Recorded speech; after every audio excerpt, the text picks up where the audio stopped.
I'm Emma and welcome to my garden renovation series part 1. As you can see by my corner plot, I've got a quirky shaped garden, so I took to Pinterest and Instagram to find some inspiration and see how I could make the ideas that I loved work in the space that I had. So because the area behind my garage is closed off and private, my vision was to sink a hot tub into some decking with a pergola above.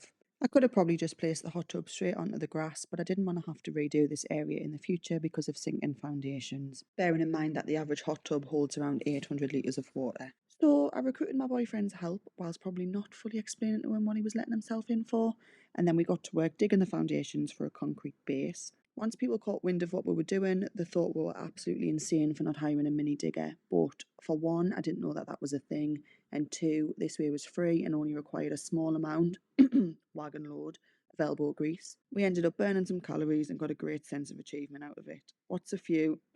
A million blisters in comparison to that, eh? I then fluttered my eyelashes and asked to dig along the wall for future plants. Makes sense while the shovels are out, doesn't it? I'm going to go ahead and dim the footage here, however, as I had no idea how see-through these leggings were. Thanks for that, Adidas. So by this point, 2 tons of earth were shifted as per the skip that we filled, and much to my boyfriend's delight, I wanted to go even deeper where the hot tub would be. Go hard or go home is my motto. And this way the foundations would withhold several elephants sharing an Olympic-sized swimming pool, in case we ever invite them over for tea.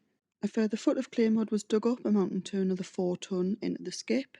6 tons in total. God, maybe it did deserve more than just the Nike Air Force Ones I had to replace as a thank you. Ugh, don't tell him that though.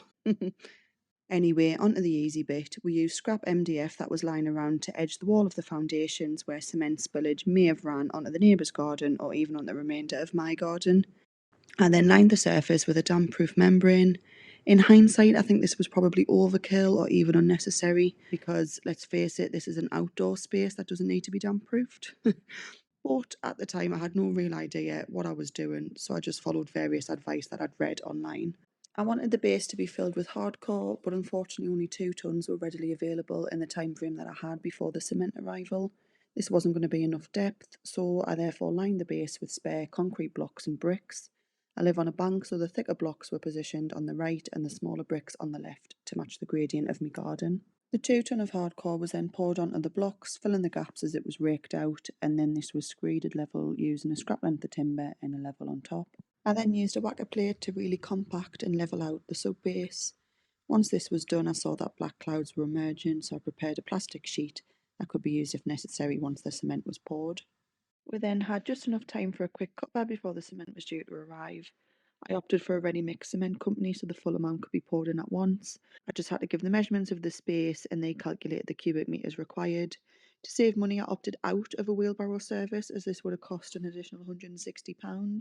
Instead, I recruited my own help and their spare wheelbarrows, as we would have to borrow the cement ourselves from the cement truck on the street into the desired space. Once poured in, we began to tamper and screed at level. This was confusingly difficult until it clicked that there was just far too much cement to work with, and the truck driver soon confirmed he'd given us too much mixture.